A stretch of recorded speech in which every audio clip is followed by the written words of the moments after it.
Welcome back. आज हम लोग पढ़ेंगे प्रोकैरियोटिक सेल। हम लोगों ने बात करी थी कि on the basis of organisation cell दो तरह के होते हैं, एक प्रोकैरियोटिक, दूसरा यूकैरियोटिक। हम लोग शुरुआत करते हैं प्रोकैरियोटिक सेल्स की। Prokaryotic cell means what? The word pro means the primitive और कैरियोटिक का मतलब क्या आपका? न्यूक्लियस। ठीक है, प्रिमिटिव न्यूक्लियस। प्रोकैरियोटिक सेल एक आपका ऐसा सेल है जिसमें आपकी ट्रू न्यूक्लियस जो होती हैं वो एब्सेंट होते हैं। ठीक है, और जितने भी मेम्ब्रेन बॉन्ड सेल ऑर्गेनेल्स हैं, आई एम रिपीटिंग कि all the membrane bound cell organelles are absent in a prokaryotic cell. ठीक, बेस्ट एग्जांपल जो होती है आपकी प्रोकैरियोटिक सेल की, हम लोग अगर इसकी एग्जांपल की बात करें तो हम लोग ले सकते हैं क्या? बैक्टीरिया। प्रोकैरियोटिक सेल का बेस्ट एग्जांपल बैक्टीरिया। एक सबसे बड़ी जो एडवांटेज होती है प्रोकैरियोटिक सेल की वो ये होती है कि इनका जो रिप्रोडक्शन का जो ग्रोथ है, या फिर हम लोग ऐसे कह सकते हैं कि जो इनका ग्रोथ रेट है वो बहुत ही ज्यादा होती है। प्रोकैरियोटिक सेल में अगर स्पेशली हम बात करेंगे बैक्टीरिया की, तो इनकी जो ग्रोथ रेट है वो बहुत ही ज्यादा होती है। Means what? मैंने लिखा कि डिवाइड रैपिडली। एक बैक्टीरिया आपका इस्चेरिचिया कोलाई, जिसको हम लोग शॉर्ट फॉर्म में लिखते हैं ई कोलाई लिखते हैं। ठीक है, ई कोलाई। ई कोलाई का जो आपका ई कोलाई है वो आपका लिक्विड मीडियम अगर आपके पास होगा, ठीक है, लिक्विड मीडियम होगा, तो इस लिक्विड मीडियम में इनका 20 मिनट्स है, जो इनका 20 मिनट्स जो इनका है वो डबलिंग टाइम है। ठीक, ई कोलाई की लिक्विड मीडियम में ये केवल 20 मिनट में डबल हो जाते हैं।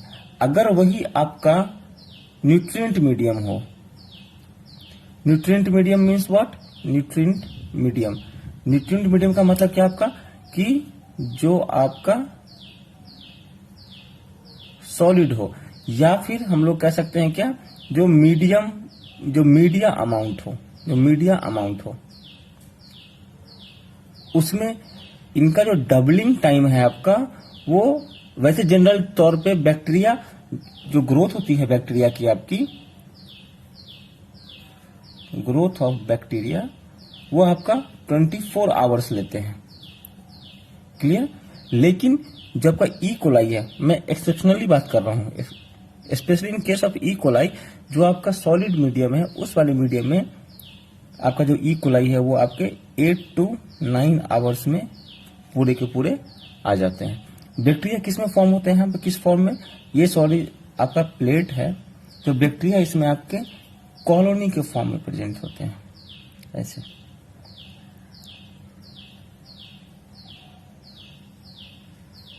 Bacteria always present in a form of a colony. Clear? इस बातों को आप एक नोट रखिएगा कि जो बैक्टीरिया का जो ग्रोथ होता है वो आपका 24 आवर्स में होता है।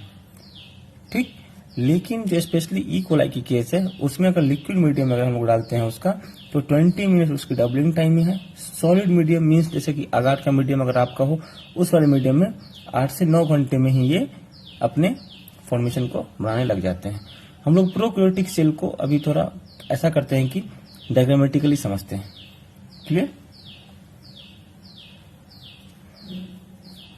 देखिए, सेल है मीन्स प्रोकैरियोटिक सेल है। प्रोकैरियोटिक सेल में मैंने क्या बोला आपसे कि इसमें आपका न्यूक्लियस की एब्सेंस होगी, जो ट्रू न्यूक्लियस है वो एब्सेंट होगा। दूसरी बात है आपसे इसमें ये है आपकी कि मैंने इसमें एग्जांपल लिया किसका? बैक्टीरिया का। क्लियर? और जो फर्स्ट लेक्चर हम लोग पढ़ रहे थे उसमें हमने क्या कहा था आपसे कि जो बैक्टीरिया है आपका, स्पेशली जो आर्की बैक्टीरिया है, दे आर द यूनिसेलुलर।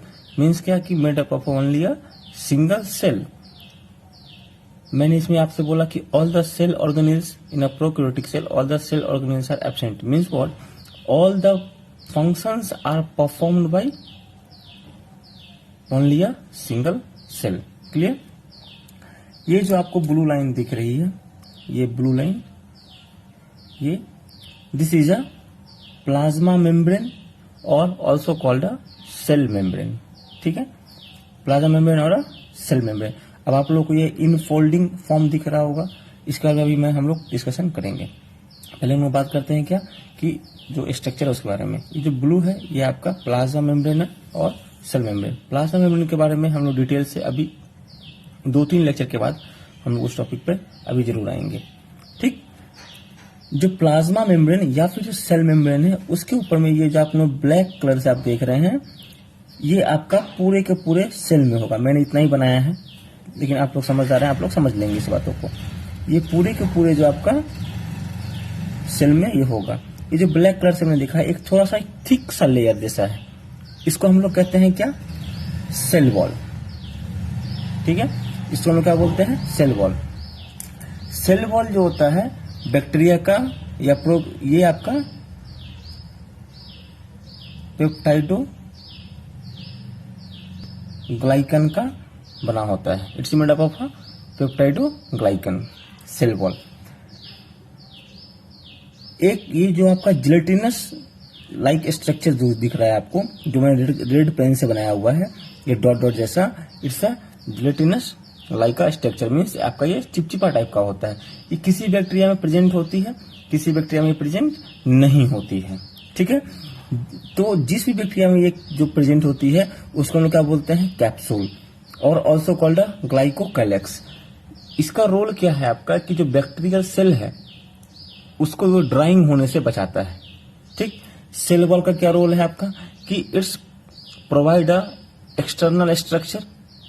ठीक है, हम लोग अभी सेल वॉल वगैरह का सारे सेल ऑर्गेनिज्म का डिटेल में हम लोग पढ़ेंगे।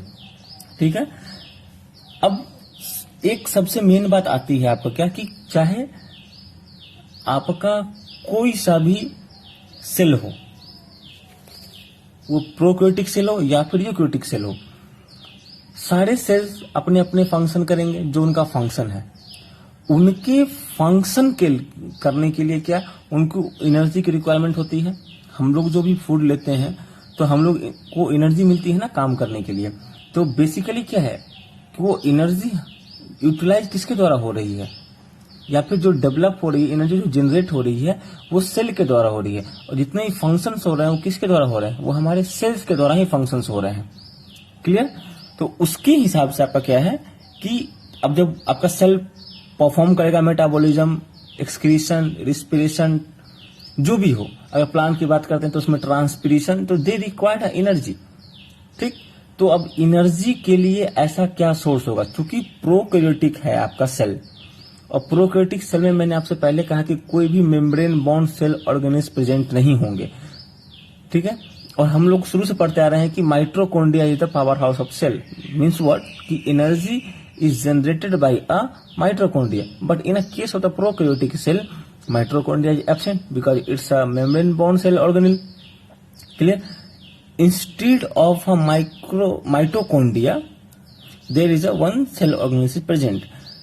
प्लाज्मा मेम्ब्रेन में आपका एक इनफोल्डिंग शेप, जो आप लोग ये ब्लैक कलर से दिख रहे हैं इधर, इनफोल्डिंग शेप प्लाज्मा मेम्ब्रेन में होती है। ठीक है, इसका नाम क्या है, mesosomes. Clear, mesosomes. In a mesosomes present only in a case of a what, prokaryotic cell. mesosomes का क्या काम है, ये आपका रिस्पिरेटरी फंक्शन करने में ये आपका हेल्प करता है। मीन्स क्या कि वर्क लाइक का माइटोकॉन्ड्रिया, मैंने लिखा है कि यहाँ पे ब्रैकेट में कि वर्क लाइक का माइटोकॉन्ड्रिया। मीन्स क्या कि जैसे मैंने लिखा कि वर्क लाइक का माइटोकॉन्ड्रिया, दैट मीन्स व्हाट कि इट आल्सो जनरेट और provide energy to a cell for performing different kind of the activities. Clear? Or the second role of the mesosome is what? It's also help in a cell division. Cell के division में भी आपका ये help कराते हैं। ठीक, अब देखिए, अब समझिए इसको, ये आपके सेल के डिवीजन में भी हेल्प कराते हैं। कोई भी सेल है, ठीक है, कोई भी सेल है, जो सेल होगा उसके बीच में होती है न्यूक्लियस, लेकिन प्रोकैरियोटिक सेल में मैंने कहा क्या आपसे कि न्यूक्लियस एब्सेंट होता है, मींस ट्रू न्यूक्लियस एब्सेंट होता है। लेकिन जो प्रोकैरियोटिक सेल हो या यूकैरियोटिक सेल हो, उनके पास एक जेनेटिक मटेरियल होता है जिसको हम लोग क्या बोलते हैं, डीएनए, वो डीएनए आपका यहाँ पे अर्लियर फेज में ये डीएनए आपका यहाँ पे प्रेजेंट होती है, इस तरीके के स्ट्रक्चर में आपका यहाँ पे डीएनए प्रेजेंट होती है। When a cell division takes place which is perform by a mesosomes, उस केस में क्या है आपका कि जो डीएनए है आपका जेनेटिक मटेरियल जो पहले मिडिल में जो प्रेजेंट था वो आपका इनफोल्ड होकर के, ठीक, प्लाज्मा मेम्ब्रेन और मीजोजोम से जाकर के अटैच हो जाएगा। ठीक है, तो मैंने क्या लिखा आपका यहाँ पे डीएनए। डीएनए आपका ये भी है, लेकिन सेल डिवीजन के बाद मैं फिर से रिपीट कर रहा हूं कि पहले आपका इस जगह पे डीएनए प्रेजेंट होता है मिडिल में, लेकिन जैसे ही सेल का डिवीजन स्टार्ट होता है उस केस में I am saying only in case of the prokaryotic cell, only in case of I am saying only in case of a prokaryotic cell, not in a eukaryotic cell. जैसे ही cell का division होता है उसके case में क्या है कि लगभग आपका एक सर्कुलर, पहले तो लीनियर फॉर्म में होता है, फिर लगभग एक सर्कुलर फॉर्म में जाकर के प्लाज्मा मेम्ब्रेन और मीजोजोम से अटैच हो जाते हैं। DNA it's a genetic material. ठीक है, inside a cell there is gelatinous substance या फिर jelly like substance is present called a cytoplasm. इसके अंदर वो एंजाइम होते हैं जो कि सारे एक्टिविटीज को परफॉर्म करते हैं, चाहे वो प्रोकैरियोटिक सेल हो या फिर यूकैरियोटिक सेल हो। साइटोप्लाज्म एक ऐसा मीन्स आप कह सकते हैं सब्सटेंस है कि दोनों में प्रेजेंट होता है। ठीक है, और इसके अंदर सारे के सारे एंजाइम्स प्रेजेंट होते हैं जो आपका सारा फंक्शन को परफॉर्म करता है। आप एक बार ऐसे समझिए कि प्रोकैरियोटिक सेल में कोई आपका जो आप कहते हैं ना कि कंपार्टमेंट बांट दिया गया जाता है, तो कंपार्टमेंटाइजेशन कुछ नहीं होती है आपकी प्रोकैरियोटिक सेल में। और यूकैरियोटिक सेल में तो डिपार्टमेंट आपका बटा हुआ, माइटोकॉन्ड्रिया अलग करेगा, गोल्जी बॉडीज अलग कुछ करेंगे, एंडोप्लाज्मिक रेटिकुलम अलग कुछ करेंगे। ठीक है, प्लांट सेल है तो क्लोरोप्लास्ट का अपना एक अलग रोल होगा, एनिमल सेल है तो उसमें आपका वॉक्यूल्स का अपना एक अलग रोल होता है। ठीक है, प्लांट सेल में जो है आपका वॉक्यूल्स का अपना एक अलग रोल है, सॉरी, हाँ, तो उसके केस में। लेकिन आप ऐसा समझिए कि प्रोकैरियोटिक सेल कितना कॉम्प्लिकेटेड है, क्योंकि इनमें कोई भी कंपार्टमेंटाइजेशन नहीं किया होता है और सारा का सारा परफॉर्मेंस केवल और केवल आपके एक ही सेल्स के द्वारा जो क्या होता है परफॉर्म होता है। तो कितना कुछ चल रहा था कि इसी साइटोप्लाज्म की जो आप साइटोप्लाज्म देख रहे हैं यहाँ पे, इसी साइटोप्लाज्म के अंदर में आपका सारा कुछ होना है, सारा परफॉर्मेंस इसी के अंदर होना है, कोई अदर सेल ऑर्गेनिज्म इसकी हेल्प के लिए नहीं आते हैं। तो कितना ये क्रिटिकल होती है। ठीक है, एक आपका राइबोसोम्स जो होते हैं वो इसमें प्रेजेंट होते हैं। अगर हम लोग ऑर्गेनिल्स की बात करें, सेल ऑर्गेनिल्स की बात करें, it's not a membrane bond, तो अगर हम लोग सेल ऑर्गेनिल्स की बात करते हैं तो राइबोसोम प्रेजेंट होती है, इट्स अ 70S टाइप। ठीक, इट्स अ 70S टाइप। देखिए, और कुछ एक बैक्टीरिया आपके वैसे होते हैं, कुछ एक बैक्टीरिया जिसमें आपका एक सर्कुलर डीएनए होता है जिसको हम लोग प्लाज्मिड कहते हैं।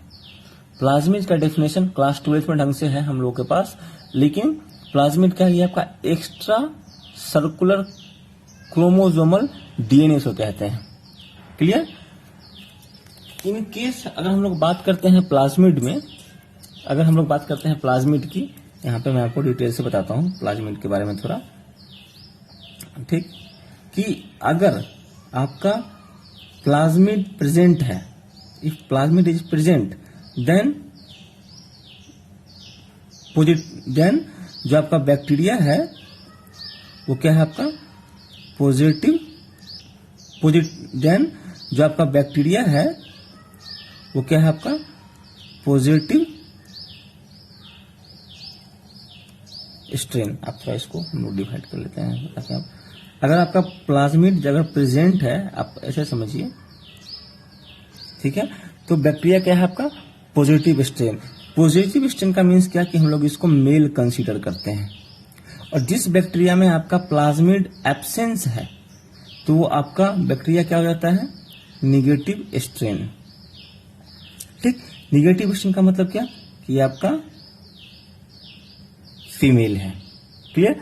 प्लाज्मिड क्या है आपका एक्स्ट्रा सर्कुलर क्रोमोसोमल डीएनए, वो आपका क्या है कि जिस बैक्टीरिया में अगर आपका प्लाज्मिड प्रेजेंट है, bacteria positive strain means we are considering that bacteria is a male, and the absence of a plasmid means what, it's a negative strain and we are considering as the female. Plasmid आपके तीन तरह के होते हैं। Plasmid आपके तीन तरह के होते हैं। एक होता है आपका एफ, जो प्लाज्मिड के जो जीन है वो प्लाज्मिड जीन कह लीजिए या फिर प्लाज्मिड आप कह लीजिए, ठीक है। वो तीन तरह के हैं। प्लाज्मिड का जो जीन है वो तीन तरीके के उससे एक आपका एफ जीन, जिसको हम लोग कहते हैं फर्टिलिटी जीन। नाम से आपका स्पष्ट है कि फर्टिलिटी। फर्टिलिटी का मीन्स क्या? मीन्स क्या कि ये आपका सेक्स पाइलाई है। देखिए ये आप हम लोग देख रहे हैं ना, ये सेल वॉल, ठीक है। उसके ऊपर पे मैंने ब्लू कलर से यहाँ पे एक सेक्स पाइलाई बनाया है और रेड पेन से मैंने एक फिम्बड़ी बनाया है। तो जो फिम्बड़ी है उसका एक अलग काम है। अलग काम मीन्स व्हाट कि ये आपका एडिशन मीन्स क्या कि दो को एक साथ जोड़ने में काम करता है ये फिम्बड़ी। लेकिन सेक्स पाइलाई जो है वो आपका वो एक अलग ही होता है। देखिए sex pili always present in a male. Means क्या कि जो मैंने कहा ना आपकी पॉजिटिव स्ट्रेन मीन्स मैंने कहा आपसे मेल। मीन्स क्या कि जिसमें प्लाज्मिड होगा वो बैक्टीरिया आपका डोनर होगा और जिसमें प्लाज्मिड एब्सेंट होगा वो बैक्टीरिया आपका रिसिपिएंट होगा, मीन्स वो लेने वाला होगा। तो उसी केस में क्या है, जो सेक्स पाइलाई जिसमें प्रेजेंट होगा मीन्स क्या उसी में प्रेजेंट होगा जो जिसमें आपका प्लाज्मिड प्रेजेंट होगा। बैक्टीरिया के केस में बात कर रहा हूं मैं कि sex pili always present in a positive strain of a bacteria. किस लिए?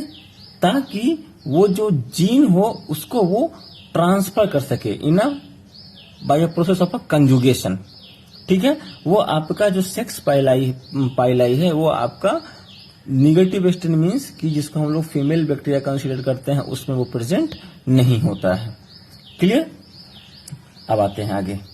आर जीन मीन्स व्हाट कि ये आपका ऐसा जीन जो एंटीबायोटिक के रेसिस्टेंस होता है, ठीक है। और col gene resistance against colicin means क्या कि ये आपका होता है secreted by only E coli, ठीक है। ये आपका सिक्रेशन किसके द्वारा होता है? आपका ई कोलाई के द्वारा इसका सिक्रेशन होता है, ठीक। आई होप सो कि आप लोगों को ये समझ में आ गया होगा। हम लोग थोड़ा सा इसको रिवीजन कर ले। प्रोकैरियोटिक सेल का मतलब क्या कि प्रिमिटिव सेल, प्रिमिटिव जिसमें न्यूक्लियस हो, मीन्स जिसमें ट्रू न्यूक्लियस प्रेजेंस ना हो। और जो हम लोग इसका एग्जांपल बैक्टीरिया लेते हैं, इसमें ई कोलाई आपका बैक्टीरिया है, वो आपका सबसे ज्यादा जल्दी डिवाइड करता है। लिक्विड मीडियम में उसका जो है 20 मिनट में डबलिंग टाइम है। न्यूट्रिएंट मीडियम में वैसे आमतौर पर सारे बैक्टीरिया का 24 घंटे लिया गया है, बस आपका ई कोलाई का 8 से 9 घंटे में कॉलोनी की फॉर्मेशन होने लग जाती है। मैं आई एम नॉट सेइंग कि 8 से 9 घंटे में आपका कंप्लीट ग्रोथ होता है, मतलब मीन्स होता है, बट 8 से 9 घंटे में से कॉलोनी की फॉर्मेशन होने लग जाती है, ठीक है। क्योंकि प्रोकैरियोटिक सेल है, इस सेल में आपका न्यूक्लियस एब्सेंट होगा, ठीक है। आपका लीनियर डीएनए प्रेजेंट होते हैं, बट लीनियर और सर्कुलर दोनों कह सकते हैं, दोनों डीएनए प्रेजेंट होते हैं। बट द मीजोजोम्स उसमें होते हैं, ये आपका एज अ माइटोकॉन्ड्रिया काम करता है, power house of the cell, respiration करता है उसमें। फिर जब रिस्पिरेशन का समय क्या था कि आपका सेल के सरफेस एरिया को लार्ज करता है। ये सेल डिवीजन का परफॉर्मेंस ये मीजोजोम की तरह होता है। जब सेल डिवीजन का प्रोसेस होता है तो उस वक्त आपका जेनेटिक मटेरियल प्लाज्मा मेम्ब्रेन और मीजोजोम से अटैच हो जाता है, ठीक है। एक सबसे बड़ी खास बात इसमें क्या है कि प्लाज्मिड प्रेजेंट होती है। प्लाज्मिड जिस बैक्टीरिया में प्रेजेंट होगा उसको हम लोग पॉजिटिव स्ट्रेन कहते हैं। मीन्स व्हाट की the strain is a donor, means considering as a male. The bacteria doesn't contain a plasmid, means it's a negative strain, means what we are considering as a female, and it's a recipient bacteria. Only in a case of a positive strain, sex pili is present, otherwise the sex pili is absent. The role of the capsule is the prevent the cell from the drying. The role of the cell wall is provide a means morphological strength or extra strength. Clear? The cytoplasm present in both prokaryotic and eukaryotic, and there is an enzyme performing for all the activities. A ribosome of the 70S type is present in prokaryotic cell. आज हम लोग इतना ही करते हैं, कल हम लोग eukaryotic cell के बारे में बात करेंगे। Okay, thank you very much.